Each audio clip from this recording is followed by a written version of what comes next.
Hello అండి, mixed veg curry అనేది prepare చేస్తున్నానండి. నేను ఏ విధంగా ప్రిపేర్ చేస్తున్నానని చూపిస్తున్నానండి. చాలామంది చాలా రకాలుగా చేస్తారు. నేను ఏ విధంగా చేస్తానని చూపిస్తున్నానండి.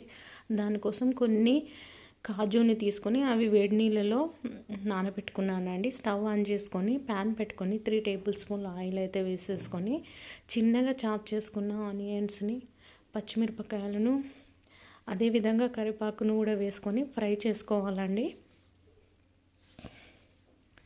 ఇవి ఫ్రై అయిన తర్వాత పసుపు, అల్లం వెల్లుల్లి పేస్ట్ వేసుకొని ఫ్రై చేసుకోవాలండి. అల్లం వెల్లుల్లి పేస్ట్ అనేది పచ్చివాసన పోయేంత వరకు ఫ్రై చేసుకొని మనం కట్ చేసుకున్న ఆలునైతే ఇందులో వేసేసుకోవాలండి. కొత్త ఆలు అండి, అందుకే పొట్టు తీయలేదు వీటికి.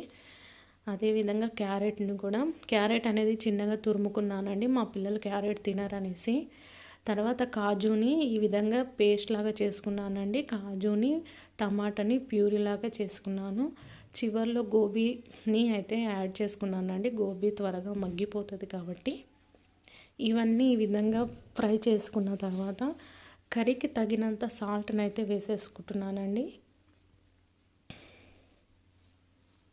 అదేవిధంగా తగినంత కారం,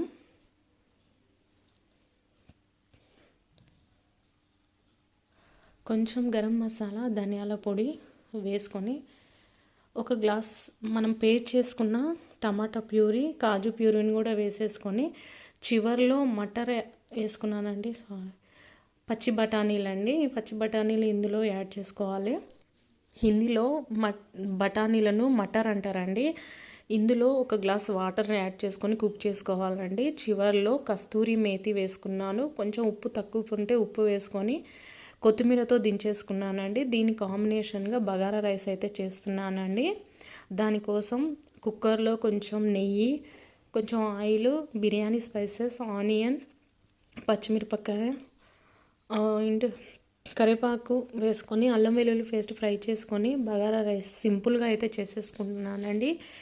ఇక్కడ కొన్ని వర్డ్స్ నాకు ఆటోమేటిక్గా హిందీలో వచ్చేసాయండి. ఎందుకంటే ఇక్కడ ఉన్న వాళ్ళు అందరు హిందీ వాళ్ళే కాబట్టి హిందీలో మాట్లాడడం అలవాటైపోయింది.